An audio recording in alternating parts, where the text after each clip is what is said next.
بسم اللہ الرحمن الرحیم نحمدک ونستعینک یا ذا الجود والنعم یا ذا الفضل والکرم یا عالم السر والہمم یا خالق اللوح والقلم یا رب البیت والحرم الصلاة والسلام علی النبی الامی المکی المدنی التجلی التام والمجل الاتم مالک الحدوث سلطان القدم ابی العقول والنفوس والبشر وهو علة العلل ابی القاسم محمد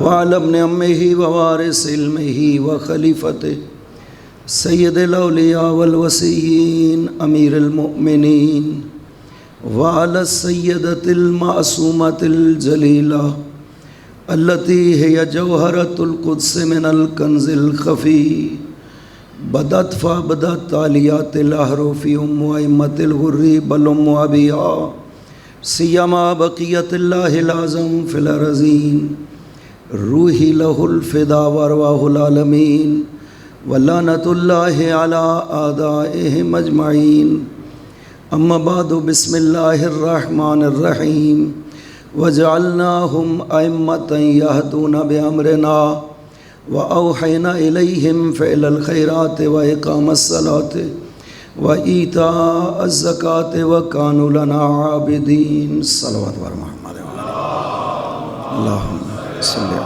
محمد وآل محمد وعجل فرجہم۔ کل شب شہادت ہے امام حسن عسکری علیہ السلام، ہم ان کے بیٹے کو امام زمانہ روحی لہ الفدا کی خدمت میں اس غم کے موقع پر تسلیت و تعزیت عرض کرتے ہیں، اور آپ جملہ مومنین کو بھی تسلیت عرض کرتے ہیں۔ اور یہ مجلس منعقد کی گئی ہے جناب ڈاکٹر مہدی رضا صاحب، ان کے والدین مرحومین جناب ہاشم علی کاظمی ابن حمید الظفر اور والدہ مرحومہ انیس بانو بنت سید ہدایت حسین، آپ سے گزارش ہے اور باقی جو خاندان کے مرحومین ہیں، ایک مرتبہ سورہ فاتحہ 3 مرتبہ سورہ توحید کی تلاوت فرما دیں۔ بسم اللہ الرحمن الرحیم الحمد للہ رب العالمین الرحمن الرحیم مالک یوم الدین ایاک نعبد و ایاک نستعین اہدنا الصراط المستقیم صراط الذین انعمت علیہم غیر المغضوب علیہم ولا الضالین۔ بسم اللہ الرحمن الرحیم قل هو اللہ احد اللہ الصمد لم یلد ولم یولد ولم یکن له کفوا احد۔ بسم اللہ الرحمن الرحیم قل هو اللہ احد اللہ الصمد لم یلد ولم یولد ولم یکن له کفوا احد۔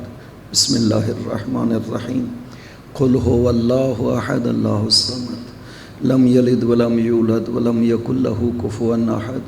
اللہم بحق زہرا و ابیہا و بالہا و بنیہا اغفر للمؤمنین والمؤمنات والمسلمین والمسلمات خصوصاً منہم المخصوصین والمخصوصات بفضلک و رحمتک یا ارحم الراحمین۔ صلوات بر محمد و آل محمد۔ اللہم صلی علی محمد و آل محمد وعجل فرجہم۔ تمام جتنے بھی غم ہیں ائمہ طاہرین کے، واضح ہے کہ صاحب عزا امام زمان ہے۔ ہر جو بھی مصیبت آل محمد کی جو ہے وہ آئی ہے، وہ سب کے سب کا صاحب عزا امام زمانہ روحی لہ الفدا ہے، لہٰذا کتنی تکلیف میں ہونے چاہیے امام زمان، اس کا ہمیں اندازہ نہیں ہے، لیکن یہ آزمائش ہے خداوند عظیم کی آل محمد کے لیے، مومنین کے لیے، اور انشاءاللہ خداوند عظیم خود اس مشکلات ان مصائب کا حل فرمائے، اور اس ہستی کے ظہور میں انشاءاللہ خداوند عظیم تعجیل فرمائے اور وہ دنیا میں تشریف لے آئیں تاکہ وہ حکومت الہی کا قیام ہو سکے۔ امامت کے سلسلہ میں خداوند عظیم نے یہ سلسلہ ذریت ابراہیم ہے جس کو خدا نے امام قرار دیا ہے، اور سورہ انبیاء میں ارشاد فرماتا ہے وَجَعَلْنَاهُمْ أَئِمَّةً يَهْدُونَ بِأَمْرِنَا، ہم نے ذریت ابراہیم کو امام بنایا جو مسلسل ہمارے امر کے ذریعہ سے ہدایت کرتے ہیں۔ وَأَوْحَيْنَا إِلَيْهِمْ فِعْلَ الْخَيْرَاتِ وَإِقَامَ الصَّلَاةِ وَإِيتَاءَ الزَّكَاةِ، ہم نے ان کی فطرت میں قرار دیا ہے نیکیوں کو انجام دینا، نماز کو قائم کرنا اور زکوٰۃ کو ادا کرنا۔ وَكَانُوا لَنَا عَابِدِينَ، اور وہ ہمیشہ سے ہمارے عبادت گزار رہے ہیں۔ خدا نے ذریت ابراہیم، نسل ابراہیم میں یہ سلسلہ قیامت تک کے لیے باقی قرار دیا ہے۔ قرآن میں جو حضرت ابراہیم سے خداوند عظیم نے وعدہ فرمایا ہے، ائمہ طاہرین نے منصب امامت کے فرائض کو کس طرح سے انجام دیا ہے، جب کہ مقابل میں اتنی زیادہ مشکلات کھڑی کی گئیں کہ راہ حق پر لوگ باقی نہ رہیں بلکہ لوگ آل محمد سے بھی دور ہو جائیں۔ اتنا زیادہ آل محمد سے دور کیا گیا کہ یہ تو بالکل ابتدا کی بات ہے کہ پاک پیغمبر دنیا سے تشریف لے گئے، ابھی تھوڑا وقت ہوا ہے کہ مولا علی علیہ السلام سے جب بی بی نے پوچھا کہ علی آپ پریشان ہیں، کیا لوگ آپ پر سلام نہیں کرتے؟ فرمایا نہیں، اس سے زیادہ بری صورتحال ہے، میں جب سلام کرتا ہوں مجھے جواب بھی نہیں دیتے ہیں سلام کا، میں جب راستے پہ آ رہا ہوتا ہوں تو لوگ راستہ بدل لیتے ہیں، علی کے سامنے نہ ہو۔ اس طرح سے دور کیا گیا آل محمد کو۔ پھر جس وقت چوتھے امام تشریف لاتے ہیں شام سے، تو خود ارشاد فرماتے ہیں ما بمکہ والمدینہ من 20 رجلا یحبون اہل البیت، پورے مکہ و مدینہ میں 20 مرد نہیں ہے جو ہم آل محمد سے محبت کرنے والے ہوں۔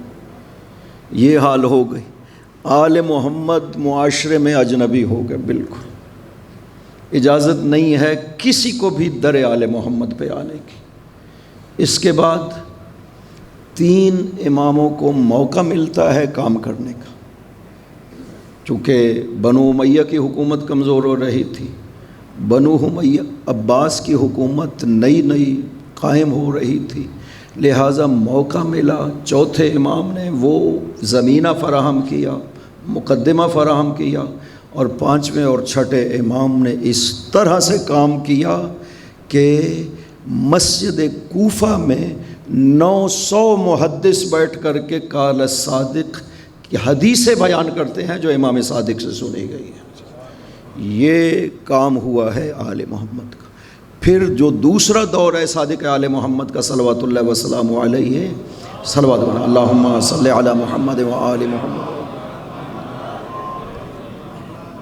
اب جب بنو عباس کی حکومت مضبوط ہو گئی تو اب جو دوسرا دور ہے حضرت کا، اسی طرح شدت اور سختی شروع ہو گئی جیسے پہلے جاری تھی۔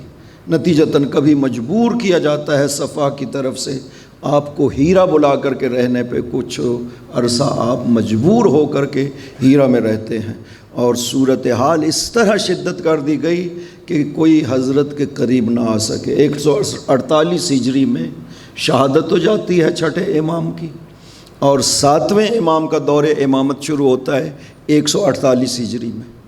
حال یہ ہے کہ 148 ہجری کے بعد کوئی نام نہیں لے سکتا ہے امام موسیٰ کاظم علیہ السلام کا۔ ہشام ابن سالم مومن طاق کہتے ہیں کہ ہم 6ٹھے امام کی شہادت کے بعد 7ویں امام کا پتہ کرنے کے لیے مدینہ میں آتے ہیں۔ یہ دونوں قریب ترین صحابی تھے، ائمہ طاہرین میں سے جو قریب ترین صحابی ہیں یہ مومن طاق اور جناب ہشام ابن سالم ہیں۔ یہ کہتے ہیں ہم امام کا ان پتہ تھا، یہ سب جو خصوصی اصحاب تھے ان کو پتہ تھا لیکن خود ظاہر نہیں کر سکتے تھے، ان کو اجازت نہیں تھی، جب تک امام کی طرف سے اعلان نہ ہو یہ نہیں کر سکتے تھے۔ یہی وجہ ہے کہ زرارہ کوفہ میں بیٹھے ہیں، وہاں سے اپنے بیٹے کو بھیجتے ہیں کہ جاؤ 6ٹھے امام کے بعد 7ویں امام کا پتہ کر کے آؤ، اور وہ واپس نہیں پہنچتے اور زرارہ کی وفات ہو جاتی ہے۔ نام پھر بھی نہیں لیتے، یہ صاحب سر تھے ائمہ کے، ان کو بتایا گیا لیکن نام نہیں لے سکتے تھے جب تک امام کی طرف سے اعلان نہ ہو جائے، اجازت نہ ہو جائے۔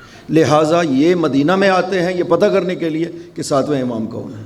عبداللہ افتہ آگے بیٹھا ہوا ہے، وہ کہتا ہے میں امام ہوں۔ یہ امتحان لیتے ہیں، مسئلہ پوچھتے ہیں، وہ نہیں بتا سکتا، باہر نکلتے ہیں پریشان ہے کیا کریں، حضرت کی طرف سے خادم آتا ہے اور رہنمائی کی جاتی۔ یہ حال ہے 148 ہجری کے بعد۔ شیعت اس طرح سے محدود، مجبور اور ائمہ طاہرین کام نہیں کر سکتے۔ اب دیکھیے 7ویں امام کے بعد کیا ہوتا ہے، شیعت اتنی پھیل جاتی ہے، اتنی پھیل جاتی ہے کہ سمرقند بخارا تک شیعت ہے، مصر، یمن، افریقہ تک شیعت پھیل جاتی ہے۔ یہ کام کیا ہے ائمہ طاہرین نے۔ کوئی کہے نا کہ ائمہ تو زندان میں رہے ہیں، کیا کیا ائمہ طاہرین؟ آج کے اگر کوئی انقلابی ہو تو وہ کہے 7ویں امام نے نعوذ باللہ من ذالک کیا کر لیا ہے، وہ تو ساری زندگی زندان میں رہے۔ نہ زندان میں رہ کر کے حضرت نے امامت کو اس طرح سے محفوظ رکھا ہے اور وظیفہ امامت ادا کیا ہے کہ شیعت سمرقند و بخارا تک اور مصر تک پھیل جاتی ہے۔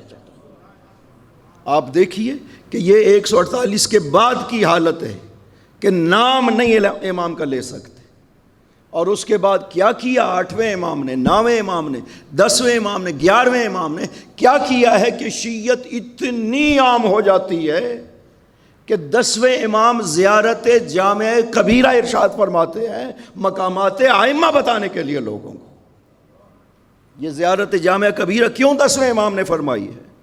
8ویں امام فرماتے ہیں زیارت جامع صغیرہ، تھوڑے سے فضائل ائمہ طاہرین کے، لیکن 10ویں امام نے کھل کر کے زیارت جامع کبیرہ میں مقامات امامت بتائے ہیں۔ اس کا مطلب ہے کہ اب شیعت اتنی زیادہ ہو گئی ہے کہ اب شیعت کو کھل کر کے مقام امامت بتانے کی ضرورت ہے۔ آپ دیکھیے پہلے معصوم فرماتے ہیں کہ پہچانے نہ جاؤ تم، حضرت امام صادق علیہ السلام کے پاس آتے ہیں، زرارہ کو حضرت جو ہے وہ کہتا ہے، زرارہ آ کر کے عرض کیا، ابن رسول اللہ نماز کے اوقات ارشاد فرمائی۔ محفل عمومی ہے، افراد بیٹھے ہوئے ہیں، ابن رسول اللہ اپنے دفتر کھولا، قلم تیار کیا، ابن رسول اللہ نماز کے اوقات ارشاد فرمائی۔ حضرت نے فرمایا مالا کا اوقات الصلاۃ یا زرارہ، تجھے ان چیزوں سے کیا کام ہے زرارہ؟ اس نے دفتر بند کیا، اس نے کہا ابن رسول اللہ ہمارا کام ہے سوال کرنا، جواب دینا ہے یا نہیں دینا یہ آپ بہتر جانتے۔ اٹھ کر کے چلا گیا۔ بعد میں بلا بھیجا، اس کے بیٹے کو پیغام دیا کہ ہم تمہاری جانوں کی حفاظت کرنا چاہتے ہیں تاکہ تم پہچانے نہ جاؤ ہمارے اصحاب کے طور پر۔ یہ حال تھا کہ پہچانے نہ جائیں شیعہ، چھپ کر کے رہنے پہ مجبور ہیں۔ 11ویں امام فرماتے ہیں کہ میرے شیعہ کی یہ علامات ہیں، للمومن 5 علامات، میرے شیعہ کی 5 علامتیں ہیں، یعنی اپنے آپ کو ظاہر کرو، دنیا کو بتاؤ کہ شیعہ کون ہے۔ فرمایا کہ الصلاۃ ب51، 51 رکعت نماز پڑھنے والے ہیں میرے شیعہ۔ والتختم بالیمین، دائیں ہاتھ میں انگوٹھی پہننا، پہچانے جاؤ تو خوب پہلے تھا کہ پہچانے نہ جاؤ، اس لیے کہ اقلیت میں تھے، اب اتنی اکثریت میں ہو گئے کہ امام علامتیں بتا رہے ہیں دنیا کو۔ میرے شیعہ کو پہچاننا ہو تو دیکھنا ان کے دائیں ہاتھ میں انگوٹھی ہوگی۔ یہ کیوں پاک پیغمبر پہنا کرتے تھے دائیں ہاتھ میں انگوٹھی؟ کیوں 11ویں امام ارشاد فرما رہے ہیں کہ یہ مومن کی علامت ہے التختم بالیمین؟ اس لیے کہ جس وقت صفین میں حکمیت کا مسئلہ ہوا تھا تو عمرو عاص نے کیا کیا تھا، یہ انگوٹھی دائیں ہاتھ سے اتار لی تھی، کہا میں نے جس طرح سے یہ انگوٹھی اتاری ہے اسی طرح سے میں علی کو خلافت سے ہٹا رہا ہوں اور پہن لی بائیں ہاتھ میں، اور میں فلاں کو خلیفہ بنا رہا ہوں۔ یہ اس کے بعد علامت بن گئی تھی کہ اگر کوئی دائیں ہاتھ میں انگوٹھی پہننے والا ہے اس کا مطلب ہے ولایت علی کا ماننے والا ہے، اگر کوئی بائیں ہاتھ میں پہننے والا ہے اس کا مطلب ہے یہ ولایت علی کا انکار کرنے والا ہے۔ یہ قرار دیا گیا تھا، لہٰذا باقاعدہ طور پر پکڑا جاتا تھا اگر کوئی دائیں ہاتھ میں انگوٹھی پہنتا تھا۔ حضرت نے کہا کہ میرے شیعہ وہ ہیں جو دائیں ہاتھ میں انگوٹھی پہننے والے ہیں، میرے شیعہ وہ ہیں الجہر بسم اللہ الرحمن الرحیم، نمازوں میں بلند آواز سے بسم اللہ کہنے والے ہیں۔ چونکہ بنو امیہ نے کوشش کی تھی، جو بھی عمل علی انجام دیتے تھے اس کو ختم کرنے کی کوشش کی گئی، محو آثار علی کوشش کی گئی۔ جناب فخر رازی نے یہ بڑی خوبصورت بات کی ہے تفسیر کبیر میں، بسم اللہ الرحمن الرحیم کی تفسیر میں۔ وہ مسائل ڈسکس کرتے ہیں کہ اس کے ذیل میں کون کون سے مسئلے آتے ہیں۔ ایک مسئلہ یہ ہے کہ کان علی ابن ابی طالب یجہر بسم اللہ الرحمن الرحیم فی صلواتہ، کہ علی اپنی نمازوں میں بسم اللہ کو بلند آواز سے پڑھا کرتے تھے۔ جب بنو امیہ آئے، انہوں نے بنو امیہ کہہ دیا، واضح معلوم ہے کہ جب بنو امیہ آئے تو انہوں نے کوشش کی محو آثار علی کو، علی کے آثار مٹانے کی کوشش کی، لہذا چونکہ علی نماز میں بلند آواز سے بسم اللہ پڑھا کرتے تھے، انہوں نے حکم دیا کہ نماز میں آہستہ پڑھنا، بسم اللہ کو بلند آواز سے نہ پڑھنا، چونکہ علی کے عنوان سے یہ پہچانا نہ جائے کہ یہ علی کا چاہنے والا ہے۔ اور فخر رازی فیصلہ کرتے ہیں، من اقتدی فی دینہ علیٰ فقد اہتدی، جو اپنے دین میں علی کی پیروی کرتا ہے وہ ہدایت یافتہ ہے، چونکہ پیغمبر نے فرمایا ہے علی مع الحق والحق مع علی، علی حق کے ساتھ ہے اور حق علی کے ساتھ ہے۔ حق ادھر جاتا ہے جدھر علی جایا کرتے ہیں۔ یا علی یا علی، اللہم صلی علی محمد وآل محمد وعجل فرج والزیارت بالاربعین، میرے شیعہ کی پہچان ہے 40 پہ سید الشہداء کی زیارت کرنا۔ یہ ایک، ورنہ تو زیارت سید الشہداء کی ہر روز کے لحاظ سے ہے، جو بھی جس دن جا سکتا ہے۔ جس وقت ضرورت تھی کہ شیعہ نہ پہچانے جائیں، فرمایا جاؤ حسین کی زیارت کے لیے، یہ نہیں کہا کہ 40 پہ جانا، کہا جاؤ حسین کے لیے زیارت کے لیے جو بھی جا سکتا ہے۔ یہاں پر دیکھو معصوم ایک دن کو معین کر رہے ہیں تاکہ شیعہ کا اجتماع ہو اور لوگوں کو شیعہ کی کثرت کا احساس ہو سکے کہ یہ کتنے زیادہ ہیں، اور جمع بھی کہاں پر ہو رہے ہیں؟ مزار سید الشہداء پہ جمع ہو رہے ہیں۔ والزیارت بالاربعین، جاؤ 40 کے دن، چہلم کے دن حسین کی زیارت کو، یہ مومنین کی علامت۔ حضرت فرما رہے ہیں والتعفیر بالجبین، 5ویں علامت مومن کی فرماتے ہیں 11ویں امام کہ مٹی کے اوپر سجدہ کرنے والے ہوں گے۔ یہ دیکھو یہ ساری علامتیں کس لیے بتائی جا رہی ہیں؟ تاکہ لوگ دیکھنے والے کو پتہ چلے کہ یہ آل محمد کا ماننے والا ہے۔ اس کا مطلب ہے کہ شیعہ اتنے زیادہ ہو گئے تھے کہ امام اب علامتیں بتا رہے ہیں کہ تمہیں دیکھ کر کے بھی پہچان جائیں کہ یہ علی کے ماننے والے ہیں۔ یہ کیا ہے کام ائمہ طاہرین نے، اس طرح سے تربیت کی ہے لوگوں کی رائے حق کے لیے۔ کہاں کہاں پر، سمرقند، بخارا تک ائمہ کے نائب بیٹھے ہوئے ہیں۔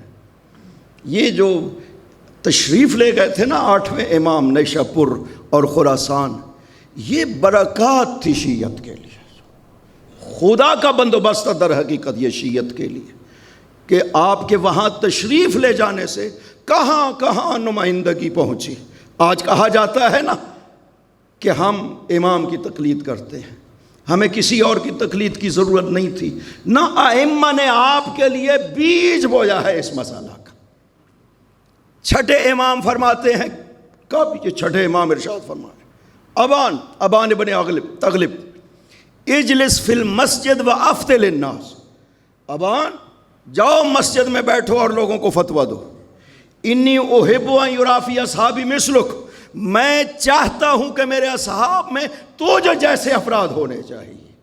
تربیت کی یہ فرمایا جاؤ فتویٰ دو لوگوں کو۔ اور یہ ابان جب فوت ہو گئے تھے نا، حضرت کی زندگی میں فوت ہوئے، فرماتے ہیں قد اوجع قلبی موت و ابان، ابان کی موت نے میرے دل کو بہت تکلیف پہنچائی ہے۔ انسان ایک عظمت کے لحاظ سے غیر معصوم کتنا عظمت پہ پہنچنا چاہیے کہ امام معصوم کہے کہ میرے دل کو تکلیف ہوئی ہے ابان کی موت سے۔ میں عرض کرتا رہتا ہوں کہ زید ابن سوحان، یہ ساسا ابن سوحان کا بھائی، مریض ہو جاتا ہے، مولا علی اس کے گھر تشریف لے جاتے ہیں، پاس بیٹھ جاتے ہیں بستر کے، اپنے دست مبارک سے پیشانی دباتے ہیں۔ وہ دل میں سوچ رہا ہے زید کہ کتنا بڑا مقام ہے میرا کہ علی تشریف لائے خود میری عیادت کے لیے، اس طرح سے میری پیشانی پہ ہاتھ رکھا ہوا ہے۔ آپ نے جب اس کے خیال یہ ذہن میں پیدا ہوا، آپ نے ارشاد فرمایا کہ نہیں زید، شیعہ کے اوپر اسے فخر نہ بنانا، تقوی کے لحاظ سے خدا کی بارگاہ میں عظیم وہی ہے جس کا تقوی زیادہ ہے۔ خوب 8ویں امام احمد ابن ابی نصر بزنتی، یہ مسلمان ہوا تھا، پہلے مسلمان بھی نہیں تھا، کتنا مقرب ہوا بارگاہ 8ویں امام کی کہ آیا ایک دن مسئلہ پوچھنے کے لیے، کچھ اور بھی افراد تھے، کہتے ہیں مسائل ہم بیٹھے رہے، بات کرتے رہے، جب مسائل ختم ہو گئے سب چلے گئے، میں بھی اٹھا جانے کے لیے، تو ارشاد فرمایا کہ اس وقت رات کو کہاں جاؤ گے، ادھر ہی رہ جاؤ۔ میں نے کہا یا ابن رسول اللہ، اور کیا چاہیے؟ میں بالکل۔ آپ نے خادم کو ارشاد فرمایا کہ بزنتی کے لیے میرا بستر جس میں میں سوتا ہوں وہ لگاؤ، میرا تکیہ اور میرا لحاف جو میں لیتا ہوں اسے دو۔ بزنتی کہتے ہیں میں جب بستر میں لیٹا تو دل میں ایک واضح ہے فطری سی بات تھی، یہ فخر پیدا ہو گیا کہ کتنا مقام ہے میرا معصوم کی نظر میں کہ اس طرح سے حضرت نے شفقت فرمائی ہے، اپنا بستر پیش کیا ہے، اپنا تکیہ دیا ہے، اپنا لحاف دیا ہے حضرت نے۔ یہ میرے دل میں خیال پیدا ہوا، حضرت نے ارشاد فرمایا بزنتی اسے فخر نہ بنا لینا، یہ جو تمہیں آتا ہو یہ تقوی کی وجہ سے ہے۔ اس طرح سے یہ افراد تھے جن کو معصومین نے تیار کیا ہے۔ کہاں کہاں پر یہ شروع ہو گیا تھا، نمائندے خطوط ائمہ طاہرین جو ہے نا، آپ دیکھیے تو صحیح کہ حکومت نے بھی مقابل میں سیاست کو کس طرح سے، اتنی کثرت ہو گئی شیعہ کی کہ یہ مجبور ہو گئے حاکم کہ مدینہ میں نہ رہنے دے، چونکہ خطرہ ہے جب اتنی کثرت سے چاہنے والے شیعہ موجود ہیں تو مدینہ میں نہ رہنا دے۔ 7ویں امام سے شروع ہوئے، پھر کسی امام کو مدینہ میں نہیں رہنے دیا ہے۔ 7ویں امام اور 9ویں امام کہاں پر شہید ہوتے ہیں؟ بغداد میں شہید ہوتے ہیں۔ 8ویں امام کہاں پر وطن سے دور؟ خراسان میں شہید ہوتے ہیں۔ 10ویں اور 11ویں امام کہاں پر شہید ہوتے ہیں؟ سامرہ میں جا کر کے شہید ہوتے ہیں۔ دیکھا ہے حکومت کی کتنی ترجیحیں بدل گئی ائمہ کے حوالے سے۔ پہلے اماموں کو مجبور نہیں کیا گیا مدینہ چھوڑنے پہ، لیکن بعد والے یعنی آدھے ائمہ کو مجبور کیا گیا ہے شہر چھوڑنے پہ۔ آدھے ائمہ اپنے وطن میں رہے ہیں، جنہوں نے وطن کو چھوڑا ہے اپنے اختیار سے چھوڑا ہے 2 معصوموں نے، لیکن آدھے اماموں کو بنی عباس کی حکومت ہے مجبور کیا گیا ہے مدینہ چھوڑنے اور وطن سے دور جا کر کے شہید کیا گیا ہے۔ کس لیے؟ تاکہ اتنا دور کر دونوں کے جاننے والا کوئی نہ ہو، پہچاننے والا کوئی نہ ہو۔ سامرہ میں کون تصور کر سکتا ہے کہ کوئی چاہنے والا ہوگا؟ لیکن دیکھیے سامرہ میں 2 دن، ایک تو رہائش محلہ عسکر یعنی فوجیوں کا محلہ، جہاں پہ فوج تھی بنو عباس کی، وہاں پہ رکھا گیا، محلے کے اندر وہ گھر دیا گیا تھا، خریدا تھا امام نے، امام علی نقی علیہ الصلوۃ والسلام نے وہ گھر خریدا ہے، لیکن مجبور کیا گیا کہ آپ کو یہاں رہنا ہے تاکہ کوئی مل نہ سکے۔ گھر کے اندر پہرا، خدام کے عنوان سے افراد گھر میں چھوڑ دیے کہ کوئی مل نہ سکے۔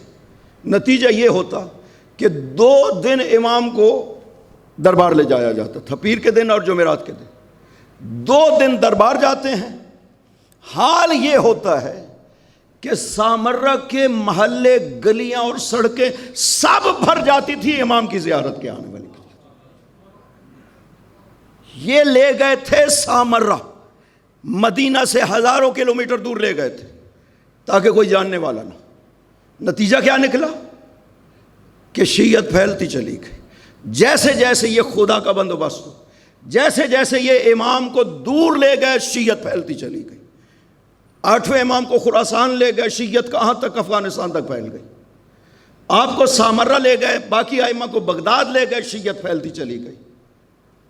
وہاں سامرہ میں جس کو بھی ملاقات کرنی ہوتی، اس حد تک لوگوں کو پکڑ لیا جاتا تھا، جس کا بھی کسی لحاظ سے امام سے ان کو رابطے کا پتہ چلتا تھا پکڑ لیتے تھے۔ حتیٰ حضرت نے ایک دن ارشاد فرمایا تھا، لا یسلمن احدکم علیہ، جب میں باہر آتا ہوں مجھ پر سلام نہ کرنا، اس لیے کہ یہ اطراف میں سارے جاسوس ہیں، دیکھ رہے ہوتے ہیں کہ کس کا میرے ساتھ ربط ہے۔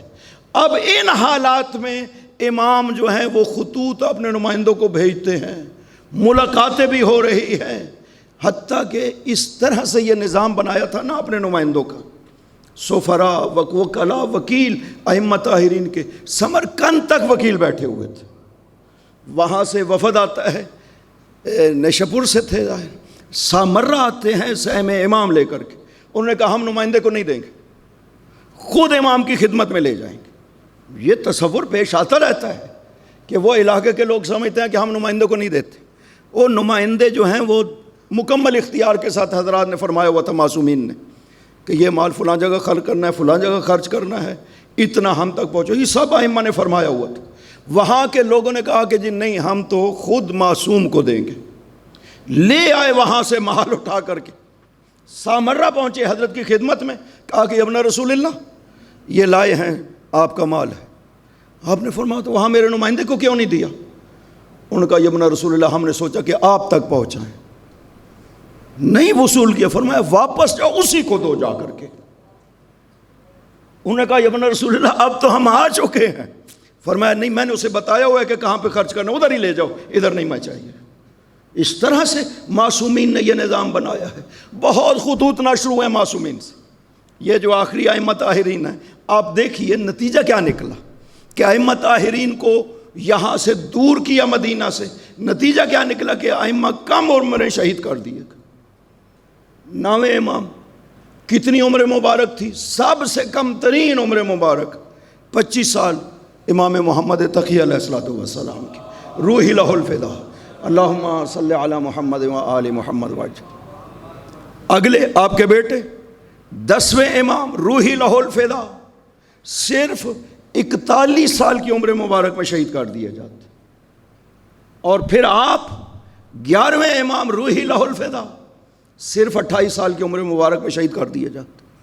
یعنی شیعت مضبوط ہوئی، پھیل گئی شیعت دور دراز تک، لیکن حکام اتنے ڈرے ہوئے تھے کہ وہ ائمہ کو جلدی شہید کر رہے تھے، زندہ نہیں رہنے دے رہے تھے، اور خصوصیت کے ساتھ 10ویں اور 11ویں امام کو جو کوششیں کی گئی ہیں بار بار قتل کرنے کی، شہید کرنے کی، وہ اس وجہ سے کہ یہ بنو عباس جانتے تھے کہ امام زمانہ اب آنے والے ہیں، کیونکہ انہیں پتہ تھا۔ حتیٰ کہ آپ دیکھیں عبداللہ ماظ جو ہے وہ اپنے بیٹے کے لیے، محمد کے لیے کہتا ہے کہ یہ مہدی ہے، صفا اسے مارتا ہے محمد کو، اور اپنے بیٹے کا نام رکھتا ہے یہ مہدی ہے، میرا بیٹا مہدی۔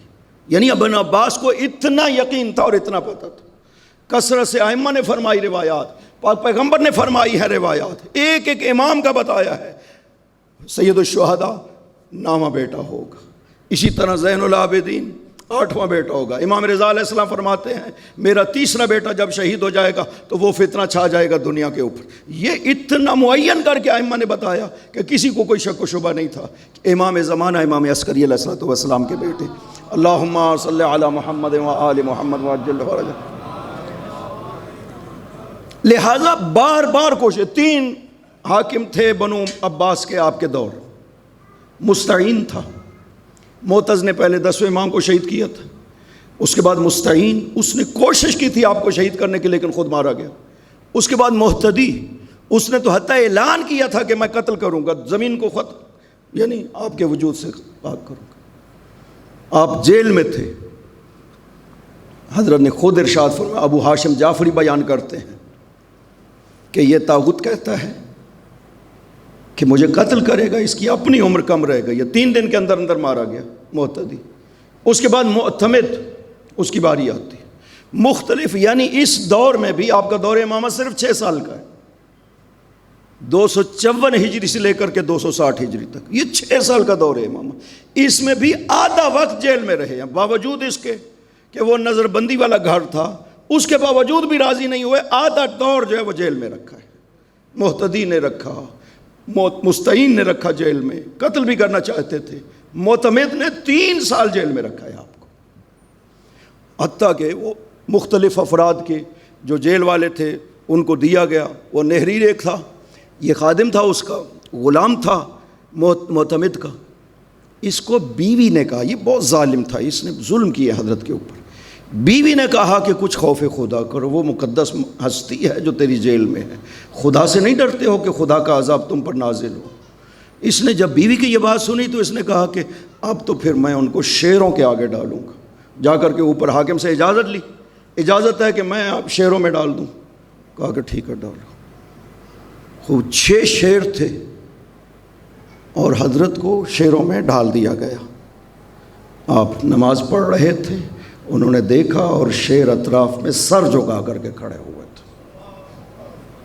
خود معتمد آئے، اللہم صلی علی محمد و آل محمد وعجل، خود معتمد آیا۔ جب آپ کو باہر نکالا گیا، معذرت کی، یا ابن رسول اللہ میرے لیے دعا کرے نا کہ میری حکومت طولانی ہو۔ فرمایا کتنی، کیا چاہتے ہو؟ کہ 20 سال۔ آپ نے کہا خدا بندہ اس کی حکومت کو طولانی فرما۔ اب جانتے ہیں یہ بنو عباس کے جو خلیفہ تھے یہ ترکوں کے زیر اثر آ گئے تھے، وہی حکومت کرتے تھے۔ در حقیقت 7 سال میں 5 افراد کو قتل کیا گیا ہے، منتصر، معتز، مستعین، یہ 5 افراد تھے جن کو 7 سال میں قتل کیا گیا۔ اس لائن کی حکومت جو ہے وہ 22 سال رہی ہے۔ یہ حضرت کی دعا کا اثر تھا، اور پھر بھی یہ راضی نہ ہوا اور حضرت کو اس نے شہید کیا۔ یہ حال تھا۔ یہ کیسے انسان تھے کہ انسان کے اندر ذرہ برابر، میں کہا کرتا ہوں کہ جس وقت سید الشہداء نے پانی پلایا تھا نا، حور کا لشکر جب آیا تھا سامنے اور روکا تھا حضرت کو حور نے، تو پیاسے تھے وہ۔ حضرت نے چونکہ پیچھے منزل شراف تھی، وہاں سے ارشاد فرمایا تھا کہ بہت سارا پانی لے لو یہاں سے۔ اور پھر جب وہ پیاسا لشکر 1000 افراد پیاسے، ان کو بھی پانی پلاؤ۔ جانوروں کو پانی اس طرح سے پلانا کہ 3 مرتبہ وہ پی کر کے منہ پیچھے کریں تب ہٹانا پانی۔ ابن تیہان محاربی کہتا ہے میں سب سے آخر میں تھا، مجھے جب سپاہی پانی پلا رہا تھا نا تو میں اتنا کمزور ہو گیا تھا کہ میں پانی نہیں پی رہا تھا، گر جاتا تھا میرے منہ سے۔ خود سید الشہداء اٹھ کر کے آئے، اپنے دست مبارک سے مجھے پانی پلایا۔ جس نے یہ احسان دیکھا کیا وہ سید الشہداء کے ساتھ شامل ہو گیا؟ وہ نہیں شامل ہو، وہ لشکر اعداء میں تھا عاشور کے دن۔ یہ تھی انسانیت ان افراد میں۔ آل محمد نے کتنا کرم کیا، کتنا لطف، عنایت، کرم یہ آل محمد کی طرف سے، اس کے باوجود اثر نہیں ہو رہا ہے ان کے اوپر۔ یعنی کرم الہی کے اگر مظہر دیکھنا ہے آل محمد اس طرح سے ہے، سخاوت کے لحاظ سے۔ اور عجیب ہے کہ مقام ائمہ لوگوں کی نظروں میں بہت بڑھ گیا تھا۔ پہلے ائمہ کی معرفت بھی نہیں تھی، لوگوں کو پہچانتے بھی نہیں تھے عظمت کو، لیکن یہ آخر میں شیعت بھی پھیل گئی اور مقام امام اتنی عظمت تھی کہ احمد ابن عبید اللہ ابن خاقان، یہ عبید اللہ ابن خاقان وزیر تھا عباسی حکومت کا، اور اتنا بڑا وزیر تھا کہ اس کی منزلت خلیفہ کے برابر قرار دی جاتی تھی۔ اس کا بھی اپنا دربار تھا، گھر میں دربانوں کے ساتھ وہ لوگ آتے تھے، سائلین، وہ اس طرح سے تھا۔ یہ قم میں جب اس کو اوقاف کا حاکم بنایا گیا نا احمد کو، اس کے بیٹے کو، تو ایک دن وہ خود بیان کرتا ہے، جب اس سے پوچھے گئے کہ سامرہ کے حالات بتاؤ، تو اس نے کہا کہ سامرہ میں نے حسن ابن علی کی جو منزلت اور مقام دیکھا ہے نا، اتنا میں نے کسی کا بھی مقام نہیں دیکھا ہے۔ فوجی سالار ہوں، حاکم بادشاہ ہو، لوگ ہوں، سب کی نظروں میں ان کی عظمت جو ہے وہ اجاگر ہوا کرتی تھی۔ حتیٰ وہ کہتا ہے میرا باپ، ایک دن میں اپنے باپ کے پاس بیٹھا ہوا تھا، وہ چھوٹا سا اس کا جو دربار لگا، وہ دربار لگا ہوا ہے، ایک مرتبہ خدام دوڑے ہوئے آئے دربان، اس نے کہا کہ ابن الرضا علی الباب ہے، چونکہ 8ویں امام کے بعد جو ہے وہ تینوں ائمہ کو ابن الرضا کہا گیا ہے۔ یہ مقام امام رضا علیہ السلام اتنا واضح ہوا اور بلند لوگوں کی نظروں میں کہ آپ کے بعد تینوں ائمہ کو ابن الرضا کہا گیا، لہذا کہا گیا کہ ابن الرضا علی الباب ہے۔ اس نے باپ نے، میرے نے، عبید اللہ ابن خاقان نے کہا کہ بلاؤ راستہ دو، لے کے آؤ۔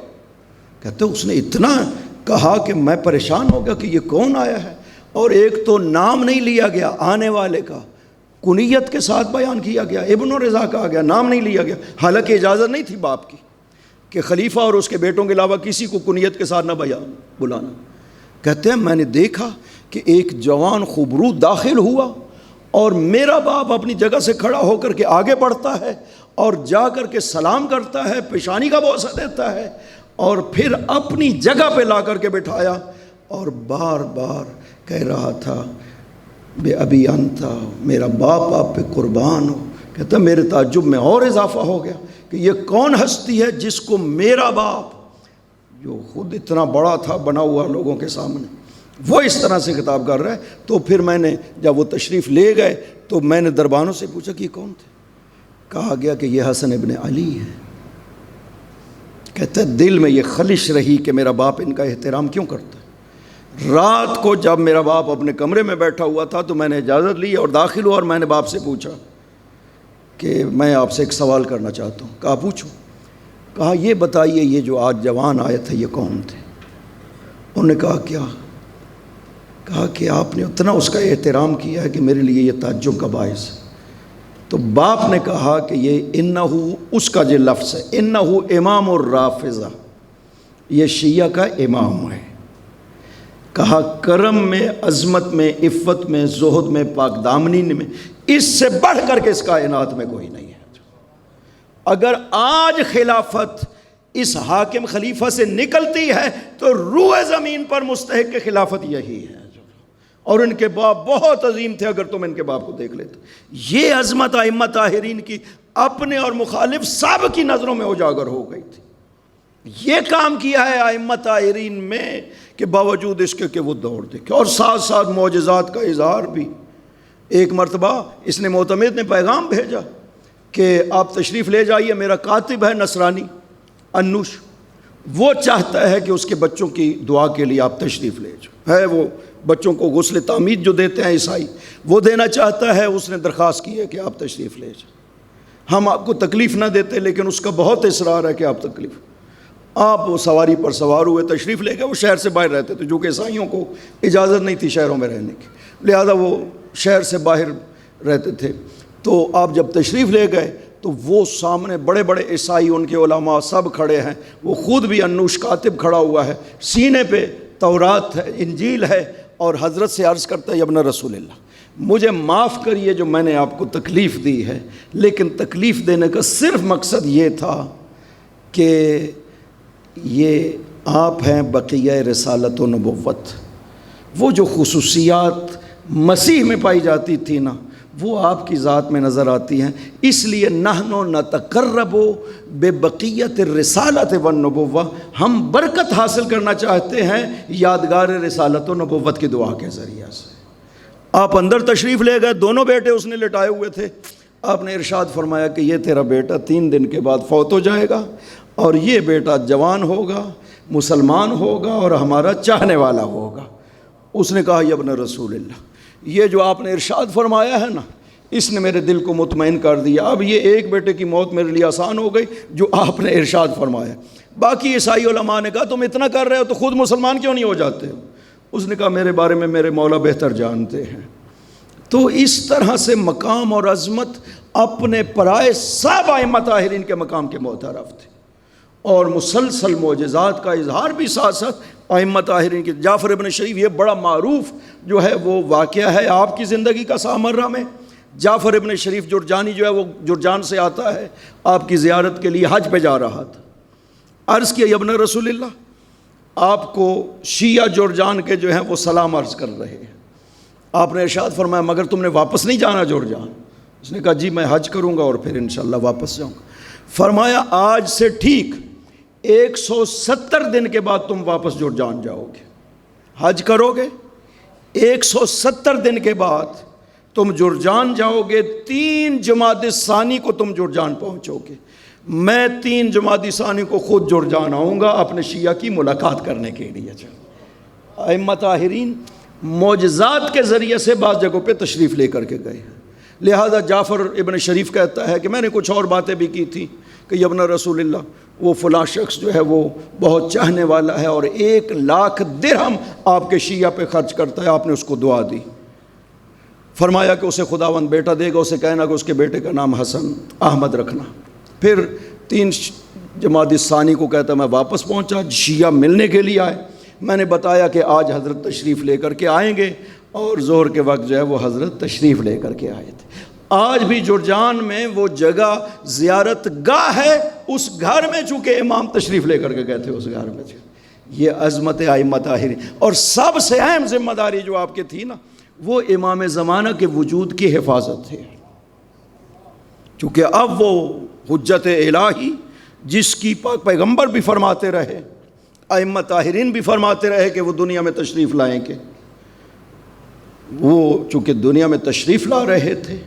خود آپ جب زندان میں تھے تو ایک عباسی جو ہے وہ زندان میں آئی، عیسیٰ ابن فضل جو اس کا نام تھا، وہ زندان میں آیا تو آپ نے ارشاد فرمایا کہ تیری عمر اتنی ہے، 60 سال 2 ماہ 3 دن تیری عمر ہے۔ اس نے کہا جی وہ میرے ایک دفتر ہے اس پہ لکھی ہوئی اتنی عمر بنتی ہے۔ اولاد کا اس نے عرض کیا، فرمایا کہ آپ کو اولاد ملے گی، اولاد ہوگی۔ اس نے حضرت سے پوچھا آپ کا بیٹا؟ فرمایا انشاءاللہ سأرزق ولدن، ان قریب خداوند عظیم مجھے بیٹا عطا فرمائے گا، یملأ الارض قسطا وعدلا، جو زمین کو عدل و انصاف سے بھرنے والا ہوگا۔ اور جس وقت حضرت تشریف لائے نا دنیا میں امام زمانہ روحی لہ الفدا، تو حضرت نے یہ جملہ ارشاد فرمایا تھا کہ یہ چاہتے تھے ان یقتلوننی لیقطعوا ھذا النسل، یہ بنو عباس والے مجھے قتل کرنا چاہتے تھے تاکہ یہ نسل ختم ہو جائے، اور واقعاً یہی کوشش کی گئی تاکہ امام زمانہ دنیا میں ہی نہ آ سکیں کہ آپ کو شہید کر دیا جائے۔ فرمایا کیف رأوا قدرت اللہ، یہ خدا کی قدرت ہے نا کہ جس کے وجود کو آنے سے روکنا چاہتے تھے خدا نے اسے دنیا میں بھیجا ہے، نہ صرف بھیجا ہے بلکہ خدا نے ان ستم گروں سے حفاظت بھی فرمائی ہے امام زمانہ کے، اور وہ تو مسلسل یہ کوشش کی گئی۔ اور جس وقت آپ دنیا میں تشریف لے آتے ہیں اور بعد میں جب آپ کی شہادت حضرت کی جب شہادت کا وقت قریب آیا تو امام زمانہ کو واضح ظاہر ہونا پڑا، ورنہ ولادت کے ساتھ ہی آپ نے آپ کو اپنی والدہ گرامی کے ہمراہ مدینہ بھیج دیا تھا، لہذا امام پاک اکیلے رہتے تھے۔ واضح ہے حفاظت جو ہے وہ آپ نے اس طرح سے 2 کام کرنے تھے، ایک امام زمانہ کے وجود کی حفاظت کرنی تھی، اور دوسرا خاص شیعہ کو امام زمانہ کی پہچان کروانی تھی۔ یہی وجہ کہ احمد ابن اسحاق قم سے آتا ہے، حضرت اس کو امام زمانہ کی زیارت کرواتے ہیں۔ ابو الادیان کو علامات بتاتے ہیں، جب ابو الادیان کو بھیجا نا آپ نے خطوط دے کر کے جاؤ مدائن یہ خط پہنچاؤ اور ان کے جواب لے کر کے آؤ، لیکن جب تم 14 دن باہر رہو گے 15ویں دن جب واپس آؤ گے تو میری شہادت ہو چکی ہوگی، مجھے غسل دیا جا رہا ہوگا۔ اس نے کہا یا ابن رسول اللہ آپ کے بعد کون امام ہے؟ 3 علامتیں، فرمایا 3 علامتیں ہیں جس میں دیکھو وہ میرا نائب ہے۔ سب سے پہلے تجھ سے خطوط کا جو جواب مانگے گا وہ میرا نائب ہے، دوسرا جو بھی میری نماز جنازہ پڑھائے گا وہ میرا نائب ہے، اور تیسرا جو تھیلیوں کے اندر پیسوں کی مقدار بتائے گا وہ میرا نائب۔ ابو الادیان کہتا ہے کہ یہ نہ سمجھ آ سکی، پہلی 2 باتیں تو سمجھ آ گئی، لیکن یہ تیسری بات، یہ تھیلیوں کا کیا قصہ ہے، یہ نہ سمجھ آ سکا۔ لیکن حضرت کی ہیبت کے پیش نظر میں کچھ بھی حضرت سے پوچھ نہ سکا اور وہ چلا گیا۔ یہ امام زمان علیہ الصلوۃ والسلام کی حفاظت حضرت نے، اور معرفی اور پہچان خاص اصحاب کو، یہ وظیفہ وہ جو مشکل ترین وظیفہ تھا وہ بھی آپ نے انجام دیا۔ اور جو زندگی کے یہ چند سال تھے، چونکہ 255 میں امام زمان علیہ الصلوۃ والسلام کی ولادت ہوتی ہے اور 260 ہجری میں آپ کی شہادت ہوتی ہے، یعنی یہ 5 سال تھے زندگی امام زمان اپنے بابا کے زیر سایہ، کہ اس میں حضرت نے اپنے خاص اصحاب کو امام زمانہ کے حوالے سے ارشاد فرمایا ہے، زیارت کروائی ہے، پہچان کروائی ہے کہ یہ حجت الہی ہے۔ بعض دفعہ حتیٰ خاص اصحاب کو مسئلہ پوچھنے کے حوالے سے فرمایا ہے کہ پوچھو تمہارے مولا بیٹھے ہوئے ہیں، یعنی امام زمانہ کی طرف ارجاد۔ یہ 5 سال یہ کم ترین مقام امامت سنبھالنے والے ہستی ہے، یعنی 9ویں امام نے مقام امامت سنبھالی تو 7.5 سال کے تھے، 10ویں امام نے منصب امامت جب سنبھالا تو 6.5 سال کے تھے، 6 سال۔ اور عجیب ہے ائمہ طاہرین میں یہ جو 2 امام ہیں نا، 10ویں اور 11ویں امام، اس طرح سے سختی اور شدت میں رہے ہیں کہ نہ زیارت سید الشہداء کر سکے اور نہ ہی حج بیت اللہ کر سکے۔ آپ اندازہ لگائیں کتنی سختی ہونی چاہیے۔ اور کتنا شوق زیارت ہے سید الشہداء کا کہ 10ویں امام مریض ہوتے ہیں اور ابو ہاشم جعفری سے کہتے ہیں کہ کسی کو کہو کہ میری نیابت میں جائے کربلا اور روضہ سید الشہداء پہ میرے لیے جا کر دعا کرے۔ ابو ہاشم جعفری کہتا میں باہر نکلا، علی ابن بلال ملے، میں نے کہا علی ابن بلال جاؤ گے امام کی نائب میں کربلا جا کر کے زیارت کرو اور دعا کرو؟ اس نے کہا یہ میرے لیے فخر ہے، لیکن یہ بات جا کر کے حضرت سے پوچھے، ابن رسول اللہ میں گنہگار ہوں، آپ امام معصوم ہیں، میری دعا کی کیا ضرورت ہے آپ کو؟ کہا ابو ہاشم جعفری کہتے ہیں میں جب گیا نا اندر، میں نے حضرت سے یہ بات عرض کی تو حضرت نے فرمایا کہ اے ابو ہاشم، خداوند عظیم نے کچھ جگہ قرار دی ہیں جہاں پہ وہ چاہتا ہے کہ دعا کی جائے۔ ہمارے جد حسین کا گنبد اس طرح سے ہے، خدا چاہتا ہے کہ وہاں جا کر کے دعائیں مانگی جائے۔ ہر امام نے صاحب غم ہے حسین کے لیے۔ امام زمان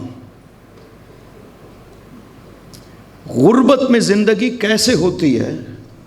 ہم زیارت میں پڑھتے ہیں نا یا غریب الغربا، امام رضا علیہ الصلوۃ والسلام غربت میں تھے، یعنی وطن سے دور۔ زہر ملی اور آخری وقت میں بیٹا پہنچ گیا۔ جانتے ہو سب سے زیادہ بہن بھائی جو ہیں وہ 8ویں امام کے تھے۔ آپ کے 18 بھائی تھے اور 18 بہنیں تھیں، لیکن عجیب یہ ہے کہ جب زہر ملی نا تو بالکل اکیلے تھے، ساتھ کوئی نہیں تھا۔ 9ویں امام محمد تقی علیہ الصلوۃ والسلام کہاں پہ زہر ملی؟ بغداد میں۔ گھر والوں میں سے کوئی ساتھ نہیں تھا، زوجہ گھر میں تھی جس نے زہر دی تھی امام کو۔ 10ویں امام سامرہ میں زہر ملی، بیٹا پاس تھا۔ 11ویں امام کو معتمد نے غلام کو شربت میں زہر ملا کر کے بھیجا، کہا پاس بیٹھنا جب تک پوری نہ پی لے واپس نہ ہونا۔ غلام شربت لے کر کے آیا۔ یہ زہر جو جب حضرت کو ملی نا، یہ ائمہ طاہرین کو جو بھی زہر دی گئی ہے نا وہ شدید ترین زہر تھی۔ آپ نے دیکھا امام حسن علیہ الصلوۃ والسلام کو جب زہر ملی تو جسم سبز ہو گیا تھا امام کا، جگر کٹ گیا امام کا۔ ہر امام اس طرح سے۔ 8ویں امام کو جب زہر ملی نا تو زیادہ فاصلہ نہیں تھا جہاں پر مامون نے بٹھا کر کے زہر دی تھی۔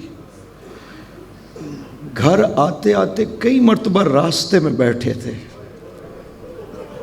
چل نہیں سکتے تھے۔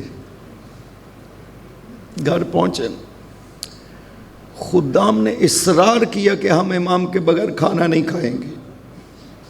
ابو سلط بیان کرتا ہے جب میں نے حضرت کو جا کر کے کمرے میں عرض کیا نہیں ابن رسول اللہ یہ غلام حاضر نہیں ہے آپ کے بغیر کھانا کھانے کو، باہر تشریف لائے، دسترخوان پہ بیٹھے زمین پر گر گئے، اتنا اثر ہوا زہر کا۔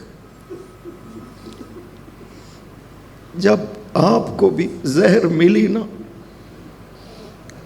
صبح کا وقت ہے، ظہر تک حالت یہ ہو گئی تھی کہ جسم انتہائی کمزور ہو گیا تھا۔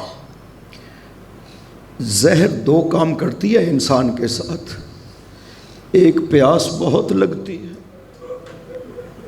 دوسرا جسم بہت کمزور ہو جاتا ہے، طاقت باقی نہیں رہتی ہے۔ جب 11ویں امام کو زہر ملی نا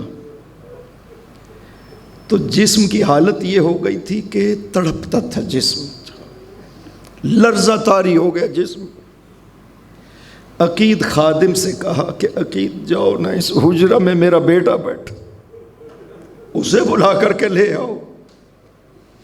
عقید کہتا میں گیا حجرہ میں، دیکھا کہ امام زمانہ تشریف فرما، میں نے کہا آپ کو بابا بلا رہے ہیں آپ کے.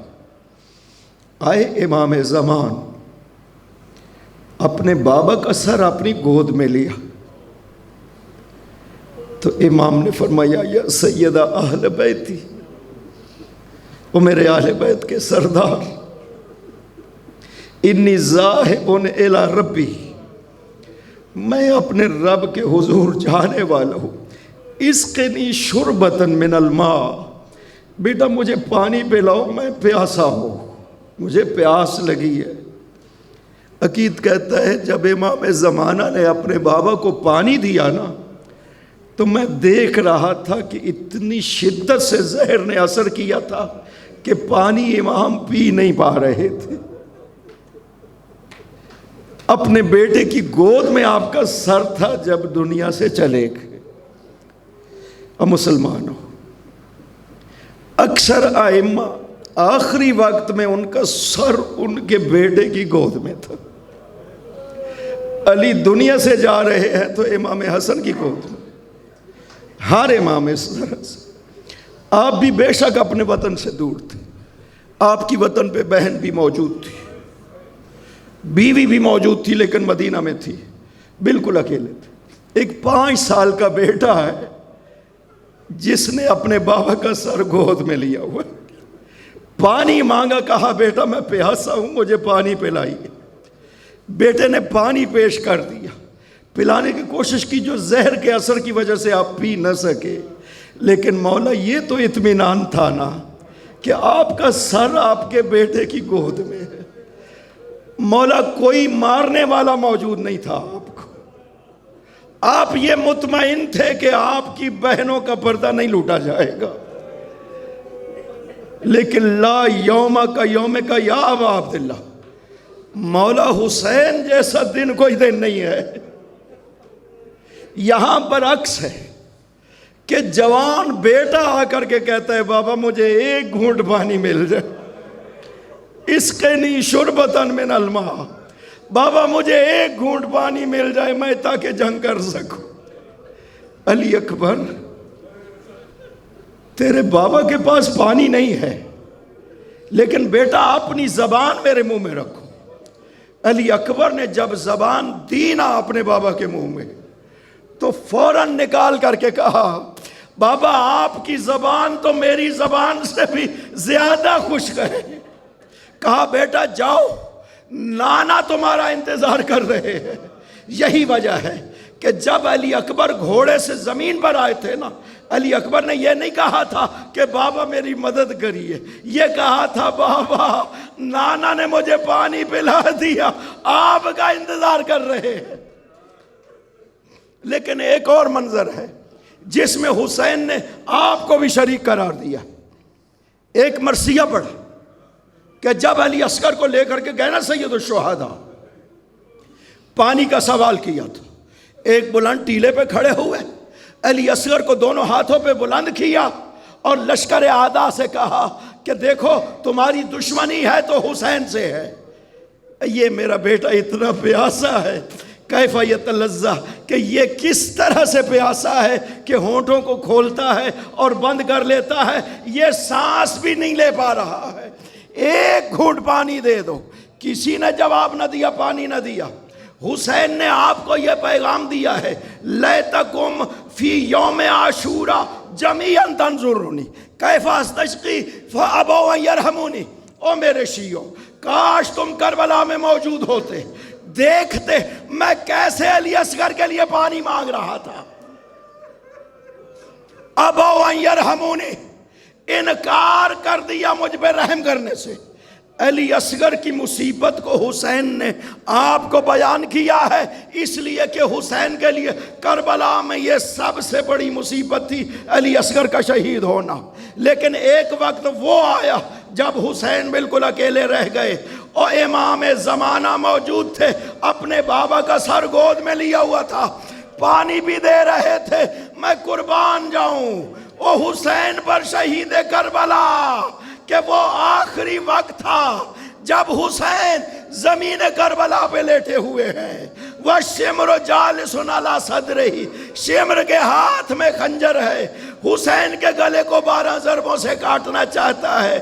مظلوم کی بہن لوگوں کو آوازیں دیتی رہی، لوگوں یہ حسین مارا جا رہا ہے، آؤ کوئی تو مدد کرو۔ کسی نے مدد نہ کی۔ ایک مرتبہ اعلان ہوا قد قتل الحسین۔